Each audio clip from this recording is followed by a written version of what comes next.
En el audio anterior leímos el capítulo 12 del Apocalipsis de San Juan y continuamos. Hasta aquí la letra del evangelista y habla de presente, porque entonces se le mostraba la visión de lo que ya había pasado. Y dice, apareció en el cielo una gran señal, una mujer cubierta del sol y debajo de sus pies la luna, y coronada la cabeza con 12 estrellas.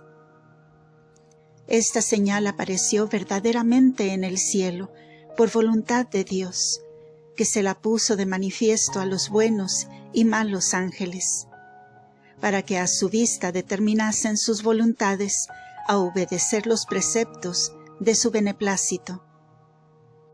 Y así la vieron antes que los buenos se determinasen al bien y los malos al pecado. Y fue como una señal de cuán admirable había de ser Dios en la fábrica de la humana naturaleza. Y aunque de ella les había dado a los ángeles noticia, revelándoles el misterio de la unión hipostática, pero quiso manifestársela por diferente modo en pura criatura y en la más perfecta y santa que después de Cristo nuestro Señor había de criar. Y también fue como una señal para que los buenos ángeles se asegurasen que por la desobediencia de los malos, aunque Dios quedaba ofendido, no dejaría de ejecutar el decreto de criar a los hombres. Porque el Verbo humanado y aquella mujer, madre suya, le obligarían infinito más que los inobedientes ángeles podían desobligarle. Fue también como arco en el cielo, a cuya semejanza se pondría el de las nubes después del diluvio, para que asegurase que si los hombres pecasen como los ángeles y fuesen inobedientes, no serían castigados como ellos, sin remisión, pero que les daría saludable medicina y remedio por medio de aquella maravillosa señal. Y fue como decirles a los ángeles, no castigaré yo de esta manera a las criaturas que he de criar, porque de la naturaleza humana descenderá esta mujer en cuyas entrañas tomará carne mi unigénito, que será el restaurador de mi amistad y apaciguará mi justicia y abrirá el camino de la felicidad que cerrará la culpa. En testimonio de esto, el Altísimo, a la vista de aquella señal, después que los ángeles inobedientes fueron castigados, se mostró a los buenos ángeles, como desenojado y aplacado de la ira que la soberbia de Lucifer le había ocasionado, y a nuestro entender, se recreaba con la presencia de la Reina del Cielo, representada en aquella imagen, dando a entender a los ángeles santos que pondría en los hombres, por medio de Cristo y su Madre, la gracia y dones que los apóstatas por su rebeldía habían perdido. Tuvo también otro efecto aquella gran señal en los ángeles buenos, que como de la porfía y contienda con Lucifer estaban, a nuestro modo de entender, como afligidos y contristados, y casi turbados. Quiso el Altísimo que con la vista de aquella señal se alegrasen, y con la gloria esencial se les acrecentase este gozo accidental, merecido también con su victoria contra Lucifer. Y viendo aquella vara de clemencia que se les mostraba en señal de paz, conociesen luego que no se entendía con ellos la ley del castigo, pues habían desobedecido a la divina voluntad y a sus preceptos. Entendieron asimismo los santos ángeles en esta visión mucho de los misterios y sacramentos de la encarnación que en ella se encerraban, y de la Iglesia militante y sus miembros, y que habían de asistir y ayudar al linaje humano, guardando a los hombres y defendiéndolos de sus enemigos, y encaminándolos a la eterna felicidad, y que ellos mismos la recibirían por los merecimientos del Verbo humanado, y que los había preservado su majestad en virtud del mismo Cristo, previsto en su mente divina. Y como todo esto fue de grande alegría y gozo para los buenos ángeles, fue también de grande tormento para los malos, y como principio y parte de su castigo que luego conocieron, de lo que no se habían aprovechado, y que aquella mujer los había de vencer y quebrantar la cabeza. Todos estos misterios y muchos que no puedo explicar, comprendió el evangelista en este capítulo, y más en esta señal grande, aunque lo refiere en oscuridad y enigma hasta que llegase el tiempo. El sol de que se dice estaba cubierta la mujer es el sol verdadero de justicia, para que los ángeles entendiesen la voluntad eficaz del Altísimo, que siempre quería y determinaba asistir por gracia en esta mujer, hacer la sombra y defenderla con su invencible brazo y protección. Tenía debajo de los pies la luna, porque en la división que hacen estos dos planetas del día y noche, la noche de la culpa, significada en la luna, había de quedar a sus pies, y el sol, que es el día de la gracia, había de revestirla toda eternamente. Y también porque los menguantes de la gracia, que tocan a todos los mortales, habían de estar debajo de los pies, y nunca podrían subir al cuerpo y alma, que siempre habían de estar increcientes sobre todos los hombres y ángeles. Y sola ella había de ser libre de la noche y menguantes de Lucifer y de Adán, que siempre los hollaría, sin que pudiesen prevalecer contra ella. Y como vencidas todas las culpas y fuerzas del pecado original y actual, se las pone el Señor en los pies en presencia de todos los ángeles, para que los buenos la conozcan y los malos, aunque no todos los misterios de la visión alcanzaron, teman a esta mujer, aún antes que tenga ser. La corona de 12 estrellas, claro está, son todas las virtudes que debían de coronar a esta reina de los cielos y tierra. Pero el misterio de ser 12 fue por las 12 tribus de Israel, a donde se reducen todos los efectos y predestinados, como lo señala el evangelista en el capítulo 7 del Apocalipsis. Y porque todos los dones y gracias y virtudes de todos los escogidos habían de coronar a su reina, en grado superior y eminente exceso, se le pone la corona de 12 estrellas sobre su cabeza. Estaba preñada, porque en presencia de todos los ángeles, para alegría de los buenos y castigo de los malos, que resistían a la divina voluntad y a estos misterios, se manifestase que toda la Santísima Trinidad hubiera elegido a esta maravillosa mujer por madre del unigénito del Padre.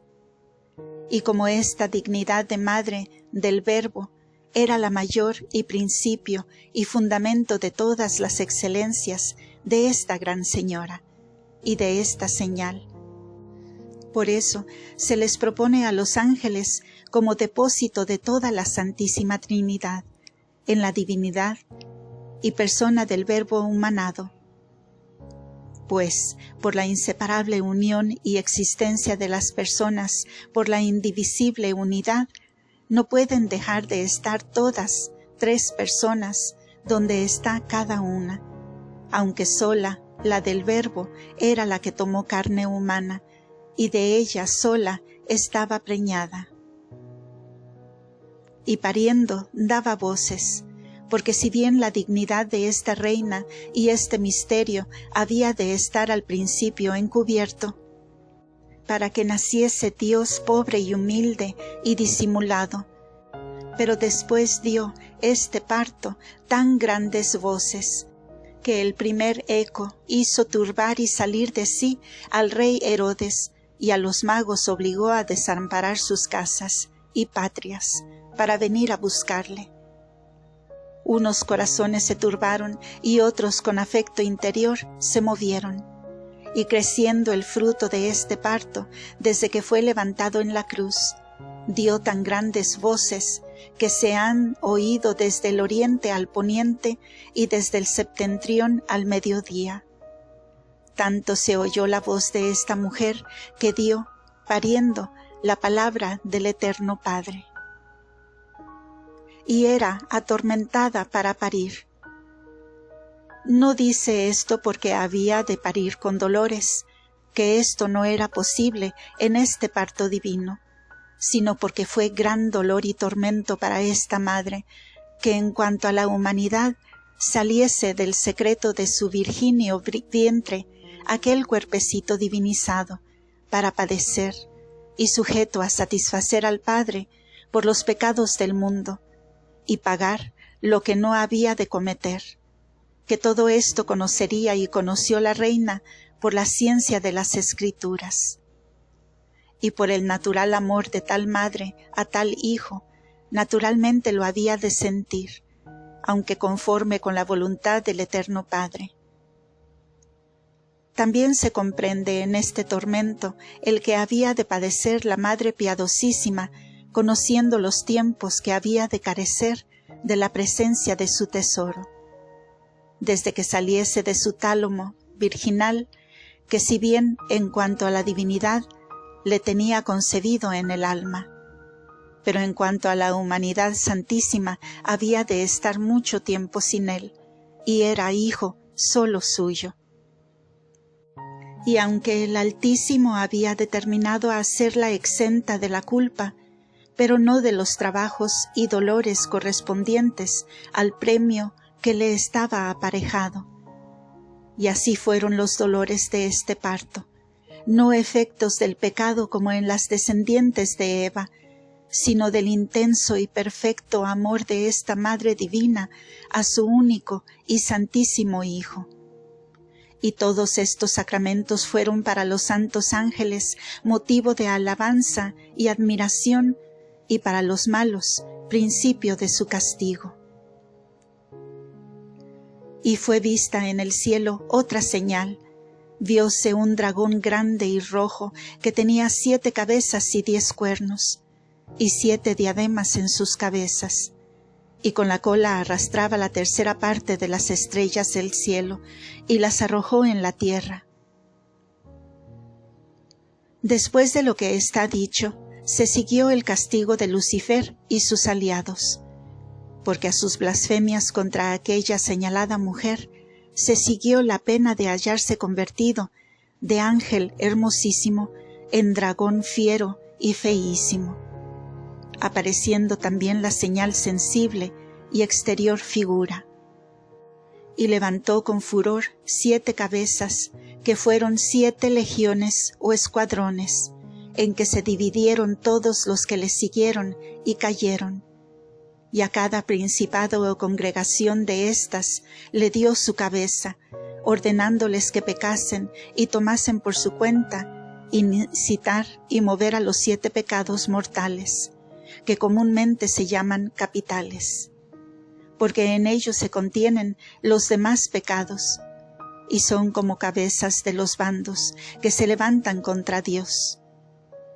Estos son soberbia, envidia, avaricia, ira, lujuria, gula y pereza, que fueron las 7 diademas con que Lucifer, convertido en dragón, fue coronado, dándole el Altísimo este castigo y habiéndolo negociado él, como premio de su horrible maldad, para sí y para sus ángeles confederados, que a todos fue señalado castigo y penas correspondientes a su malicia, y haber sido autores de los 7 pecados capitales.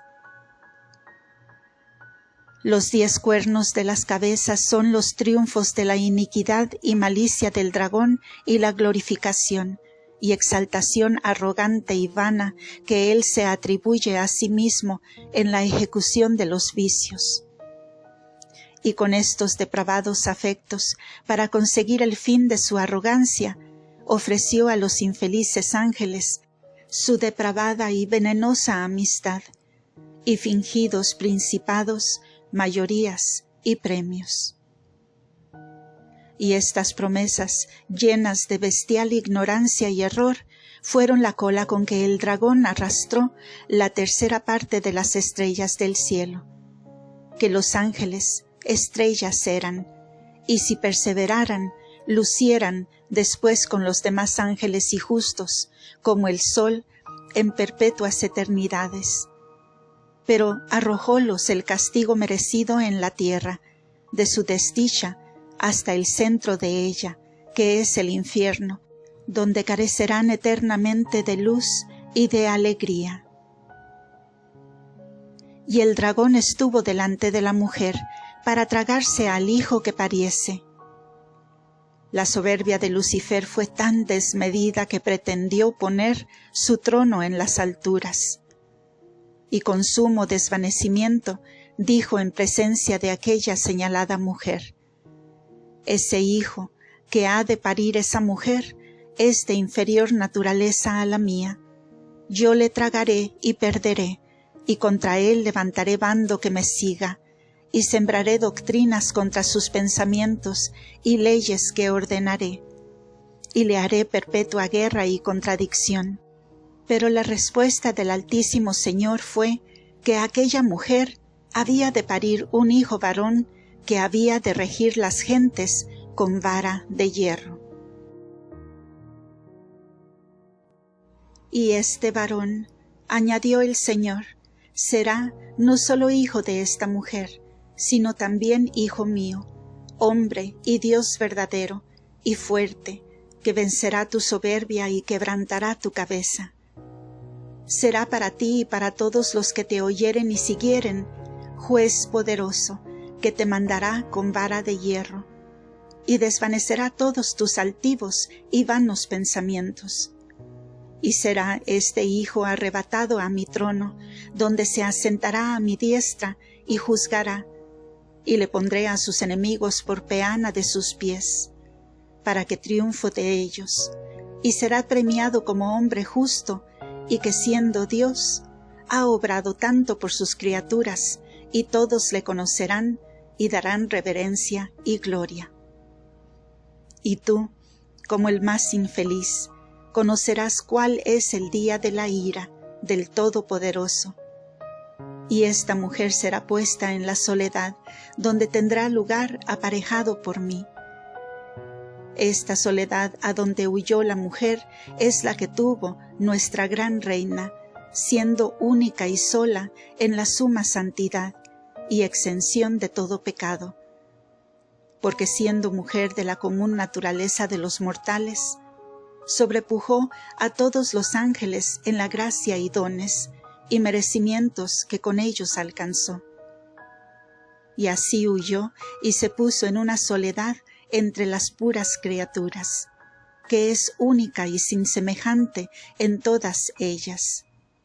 Y fue tan lejos del pecado esta soledad, que el dragón no pudo alcanzarla de vista, ni desde su concepción la pudo divisar. Y así la puso el Altísimo, sola y única en el mundo, sin comercio ni subordinación a la serpiente. Antes, con aseguración y como firme protesta, determinó y dijo: esta mujer, desde el instante que tenga ser, ha de ser mi escogida y única para mí. Yo la eximo desde ahora de la jurisdicción de sus enemigos, y la señalo un lugar de gracia eminentísimo y solo, para que allí la alimenten 1260 días. Este número de días había de estar la reina del cielo en un estado altísimo de singulares beneficios interiores y espirituales, y mucho más admirables y memorables. Y esto fue en los últimos años de su vida. Como en su lugar con la divina gracia diré. Y en aquel estado fue alimentada tan divinamente que nuestro entendimiento es muy limitado para conocerlo. Y porque estos beneficios fueron como fin a donde se ordenaban las demás de la vida de la Reina del Cielo y el remate de ellos.